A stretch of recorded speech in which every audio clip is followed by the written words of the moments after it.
सबसे पहले आपको बताएं कि वज़ीर-ए-आज़म इमरान खान ने साबिक DGFIA बशीर मेमन के इल्ज़ामात बेबुनियाद करार दे दिए। सीनियर एंकर पर्सन और सहाफ़ियों से गुफ्तगू में वज़ीर-ए-आज़म ने कहा कि बशीर मेमन को कभी जस्टिस काजी फायजीसा के खिलाफ रेफरेंस फाइल करने का नहीं कहा। वज़ीर-ए-आज़म ने कहा कि मरीम नवाज समेत नून लीगी रहनुमाओं के खिलाफ कार्रवाई या दहशतगर्दी के मुकदमे की हिदायत कभी नहीं की, सिर्फ ख्वाजा आसिफ की तहकीकात का कहा था, उसकी भी काबीना ने मंजूरी दी थी। इमरान खान ने कहा कि जहांगीर तरीन का मामला बैरिस्टर जफर देखेंगे।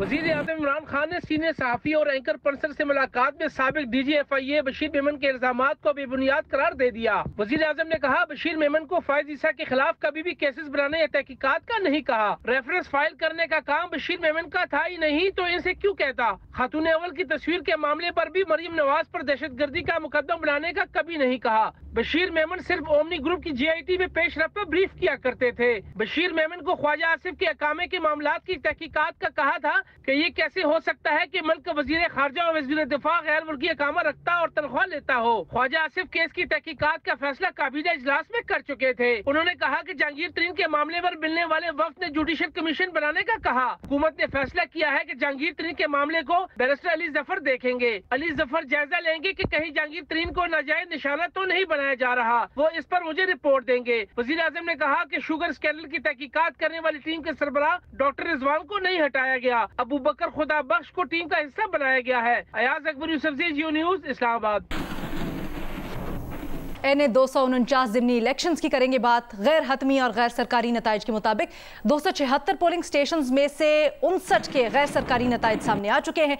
नून लीग के मिफ्ता इस्माइल 2778 वोट्स लेकर आगे। पीपल्स पार्टी के कादिर खान मंदोखेल 4272 वोट्स लेकर दूसरे नंबर पर हैं। इसी तरह कल अदम TLP के नज़ीर अहमद 2343 वोट्स लेकर तीसरे नंबर पर। पीपल्स पार्टी के कादिर मंदोखेल 2724 वोट लेकर दूसरे नंबर पर। कल अदम TLP के नज़ीर अहमद 2343 वोट लेकर तीसरे नंबर पर। PSP के मुस्तफ़ा कमाल 1978 वोट लेकर चौथे नंबर पर। MKM के हाफिज मुरसलीन 1653 वोटों के साथ पांचवें नंबर पर, जबकि तहरीक इंसाफ जिसकी ये नशिस्त है उनके उम्मीदवार अमजद आफरीदी इस वक्त 1443 वोट लेकर छठे नंबर पर हैं। और NA 249 में आज दिन भर क्या होता रहा, इस वक्त हल्के में क्या सूरत हाल है, अपने नुमाइंदगान का रुख करते हैं। हमें फील्ड से ज्वाइन करें कसीम सईद, कामरान रजी, राना जावेद और सुलेमान सादत खान। कसीम सईद, सबसे पहले आपका रुख करना चाहेंगे, आप कहां पर मौजूद हैं और क्या माहौल देख रहे हैं?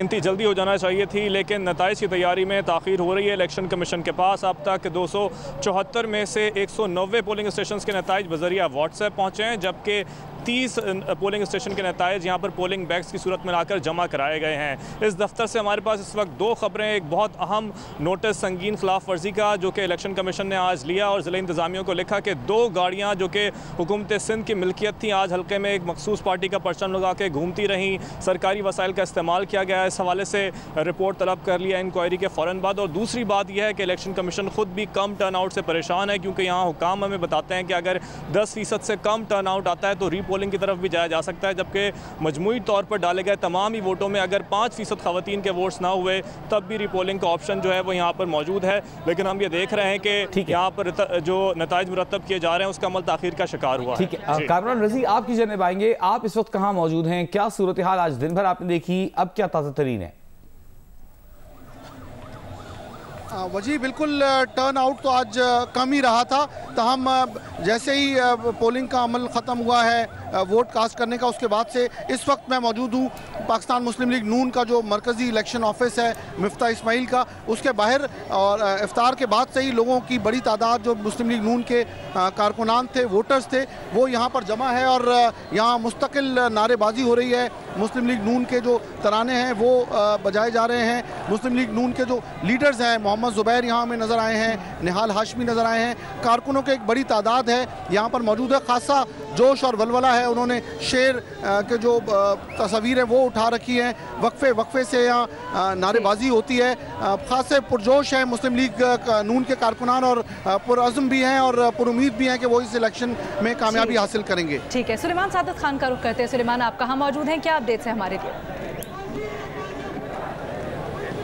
जी अलीना, मैं पाकिस्तान तहरीक इंसाफ का जो मरकज़ी इलेक्शन सेल है ज़िमनी इंतखाबात NA 249 का, उसके बाहर से आपको रिपोर्ट कर रहा हूँ। और मेरे अकब में एक जम्मे गफ़ीर है लोगों का जो इस वक्त यहाँ पर मौजूद हैं और पुरुमीद हैं कि जो इनके उम्मीदवार हैं अमजद इकबाल अफरीदी, वो जीतेंगे। गो के इस वक्त जो गैर हतमी गैर सरकारी नताइज हैं उसके मुताबिक वो 6ठे नंबर पर हैं, लेकिन यहाँ पर जो पाकिस्तान तहरीक इंसाफ के कारकुनान हैं वो बहुत ज़्यादा पुरजोश हैं और ये उम्मीद लगाए बैठे हैं कि जब रिज़ल्ट आएगा तो उन्हीं का उम्मीदवार जो है वो कामयाब करार पाएगा। सुबह से हमने देखा कि पाकिस्तान तहरीक इंसाफ के जो लोग हैं उन्होंने जो है वो लोगों को बहुत ज़्यादा मोबिलाइज़ किया और पुरुमीद थे कि उनका उम्मीदवार पहले नंबर पर आएगा, लेकिन अब जब रिज़ल्ट आना शुरू हुआ है और उनका उम्मीदवार 6ठे नंबर की पोजीशन पर है, लेकिन अब भी ये जो है बहुत ज़्यादा पुरुमीद हैं कि यही जीतेंगे, क्योंकि ज़िमनी इंतखाबात फैसल बावड़ा की नशिस्त छोड़ने के बाद हो रहे थे और इन्होंने अपनी सीट डिफेंड करनी है। जी ठीक है, सुलेमान हमारे साथ ही रहेगा। कामरान रजी PMLN के बाहर मौजूद थे, गहमा गहमी उन्होंने बताया। राना जावेद भी हमारे साथ मौजूद है, उनका रुख करते हैं। राना, आप कहां पर मौजूद हैं, क्या माहौल देख रहे हैं, क्या अपडेट है हमारे लिए? जी बिल्कुल, मैं अब इस वक्त पाक सरजमीन पार्टी का जो मरकजी इलेक्शन ऑफिस है वहाँ मौजूद हूँ और वहाँ पर भी दीगर सियासी जमातों के कैंप ऑफिस की तरह यहाँ भी गहमा गहमी है, कारकुनान जमा है यहाँ पर और उम्मीद कर रहे हैं कि उनके जो उम्मीदवार हैं मुस्तफ़ा कमाल वो इस हल्के से होंगे। एक तो कमीशन की जानिब से नताइज तैयार किए जा रहे हैं, दूसरा मीडिया पर नताइज आ रहे हैं और तीसरा यहाँ पर पाक सरजमीन पार्टी की जानिब से अपने जो पोलिंग एजेंट्स हैं उनके जरिए में नताइज मौसूल किए जा रहे हैं। जैसे ही नताइज आते हैं और कोई किसी ऐसे पोलिंग स्टेशन के नताइज आते हैं जिसमें पाक सरजमीन पार्टी के उम्मीदवार को ज्यादा वोट मिलते हैं तो यहाँ पर खुशी का समा होता है, नारेबाजी की जाती है। और अब भी वो उम्मीद है कि दूसरे और जो नताइज मौसूल हो रहे हैं उनके मुताबिक दूसरे से तीसरे नंबर पर मुस्तफ़ा कमाल आ रहे हैं। बहुत शुक्रिया। राना जावेद, सुलेमान सादिक खान, कसीम सईद और कामरान रजी हमारे साथ मौजूद थे। वज़ीर आज़म इमरान खान ने कहा है कि पिछले एक साल में तरसीलात ज़र के तमाम रिकॉर्ड टूट चुके हैं। हमारा असासा मईशत को उठाने वाले समुंदर पार पाकिस्तानी हैं। वज़ीर आज़म ने कहा कि सिफारत खानों का सबसे अहम फरीज़ा पाकिस्तान के मजदूर तबकों का ख्याल रखना है। वज़ीर आज़म इमरान खान का मजीद कहना था कि सऊदी अरब में पाकिस्तानी सिफारत खाने ने मेहनत कशों का ध्यान नहीं रखा। सऊदी अरब में पाकिस्तानी सिफारत खाने से मुतल्लिक शिकायतों पर लेबर तबके के साथ बदसलूकी के मामले की इंक्वायरी कर रहे हैं, जिम्मेदारान के खिलाफ कार्रवाई होगी।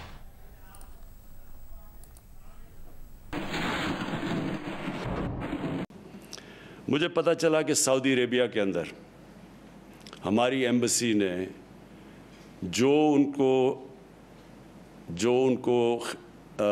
सर्विस देनी चाहिए थी, जो उनका ध्यान रखना चाहिए था हमारे सऊदी अरेबिया में लेबर को, वो उन्होंने नहीं दिया। मैंने आज कल मैंने पूरी इसके ऊपर फुल स्केल इंक्वायरी बनाई है। एम्बेसडर के ऊपर पूरी मैं इंक्वायरी करवा रहा हूँ। मैं ज़्यादा स्टाफ वहाँ वापस बुलवा रहा हूँ पाकिस्तान, और जब ये इंक्वायरी के रिज़ल्ट्स आएंगे तो जो ज़िम्मेदार हैं, जिन्होंने मिसट्रीट किया हमारे लेबर को और जो उनका काम है सबसे बड़ा, उन सब के खिलाफ मैं एक्शन लूँगा। नून लीग के सदर शहबाज शरीफ ने कहा है कि हुकूमती निज़ाम मुकम्मल तौर पर मफलूज और मुअत्तल हो चुका है। नाकाम हुकूमत कोरोना रोकने में बदइंतजामी से इज्तमाई जिंदगियां खतरे में डाल चुकी है। पार्टी के अरकान पार्लियामेंट से मुलाकात में शहबाज शरीफ ने मजीद कहा, मुल्क भर में जंगी बुनियादों पर वैक्सीन की फराहमी का अमल शुरू किया जाए। शहबाज शरीफ ने कहा कि हालात बदतरीन होते जा रहे हैं, हुकूमत संगीन तरीन मुजरिमाना गफलत की मुर्तकिब हो रही है। उन्होंने कहा कि इमरान नियाजी लायानी फलसफों में वक्त बर्बाद न करते तो आज अमवात 200 तक न पहुँचती।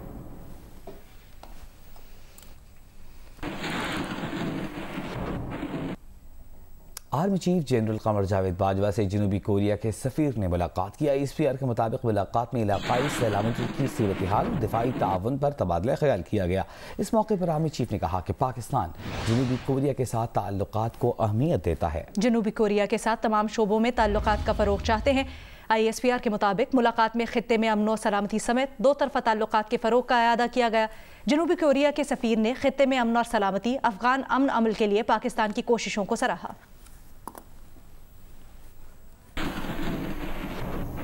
पाकिस्तान बार काउंसिल की एग्जीक्यूटिव कमेटी का मोहम्मद फ़हीम वली की ज़ेर सदारत इजलास हुआ। इजलास में जस्टिस काजी फाइज ईसा नजरसानी दरखास्तों पर सुप्रीम कोर्ट के फैसले के हक में करारदाद मंजूर की गई। मंजूर की गई करारदाद में जस्टिस काजी फाइज ईसा नजरसानी दरखास्तों पर सुप्रीम कोर्ट के फैसलों को सराहा गया। करारदाद में कहा गया कि सुप्रीम कोर्ट का फैसला अदलिया की आज़ादी और कानून की हुक्मरानी का रास्ता मुतय्यन करेगा। पाकिस्तान बार काउंसिल की एग्जीक्यूटिव कमेटी ने वफाकी वजीर कानून फरोग नसीम और वजीर आजम के मुशीर शहजाद अकबर के इस्तीफे का मुतालबा किया। पाकिस्तान बार काउंसिल का कहना है कि जस्टिस काजी फायज ईसा के खिलाफ रेफरेंस में फरोग नसीम और शहजाद अकबर ने मशकूक किरदार अदा किया, इसलिए इन दोनों को इस्तीफा दे देना चाहिए। पाकिस्तान बार काउंसिल की एग्जीक्यूटिव कमेटी ने साबिक DGFIA बशीर मेमन के इंकशाफात पर भी तशवीश का इजहार किया और मुतालबा किया कि एक आला इख्तियाराती अदालती कमीशन इनकी तहकीकात करे और जिम्मेदारों के खिलाफ सख्त कार्रवाई की जाए।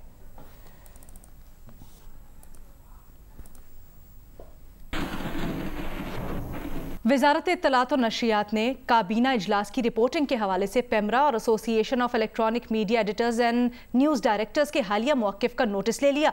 वजारत इत्तलात और नशरियात ने पेमरा को इसके मौक़िफ़ के मुतल्लिक रिपोर्ट पेश करने की हिदायत की, जबकि association of electronic media editors and news directors को उनकी राय की तफसीलात पेश के लिए कहा गया है। वजारत इत्तलात और नशरियात का कहना है कि वजारत आज़ादी इजहार राय के फ़रोग़, इत्तलाआत तक रसाई और मीडिया और हुकूमत के माबैन पुल का किरदार अदा करती रहेगी।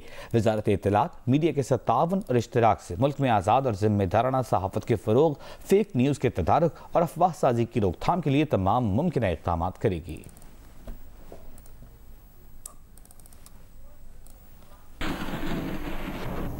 वज़ीर इत्तलात फवाद चौधरी ने कहा है कि कोरोना केसों की शरह 14% तक पहुंची तो लॉकडाउन के सिवा कोई रास्ता नहीं होगा। मजीद कहा, कोरोना का फैलाव रोक ना पाए तो ऑक्सीजन की किल्लत हो सकती है। NCOC लॉकडाउन से मुतल्लिक मंसूबा तैयार कर रहा है।